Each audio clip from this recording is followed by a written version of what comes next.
Justin Brownlee kailangan na ng maayos na pahinga. Bagong import na kinuha, 7-footer pa. NBA caliber para sa terra firma. So yan nga ang ating mga tatalakayin. Ryan Richards, ang 7-footer big man import na maglalaro ngayong PBA Commissioner's Cup sa 49th season ng nasabing liga. Si Ryan Richards ay drafted sa NBA bilang 49th overall pick sa second round ng San Antonio Spurs. Pero ang karir nito ay umikot sa paglalaro sa iba't ibang liga sa iba't ibang bansa.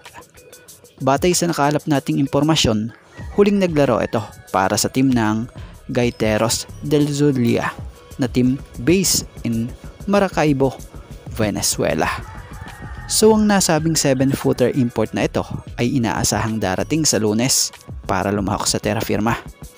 Sa mga hindi familiar kay Ryan Richards, bukod sa pagiging 7-footer nito, ang strength nga po niya sa paglalaro ay ang post move na siya nga pong Dirk Nowitzki na galawan.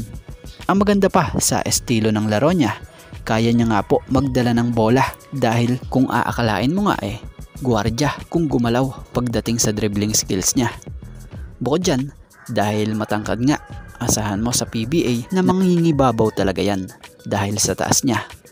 Inaasahan na magiging magandang addition to para sa terra firma ngayong 49th season ng PBA Commissioner's Cup.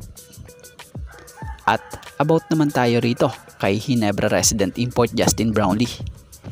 Maraming fans ang naaawa kay Justin Brownlee dahil sa ramdam na nila ang pagod ng nasabing import, lalo na nitong PBA Finals.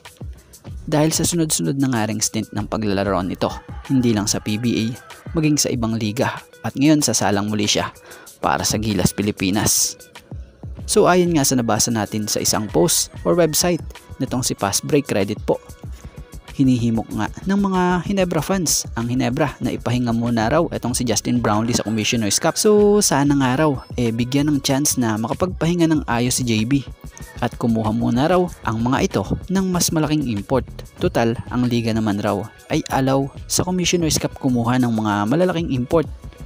So yun lang naman opinion ng mga fans dahil siguro nakita rin nila na kulang rin talaga ang jeans sa big man. Dahil na tong finals talagang madalas si JB na ang nagiging sentro ng koponan pag nilabas na si Japet. So yung pagod ang inaalala siguro ng mga Ginebra fans na kung sakaling mabigyan ng magandang pahinga si Justin Brownlee, possible makapag-recharge muli raw ito at mas malakas ang pagbabalik na to. So ano opinion nyo rito? So yan, sa ngayon ito nga lang po muna ang ating sports pasada, and thank you for watching guys, and God bless everyone.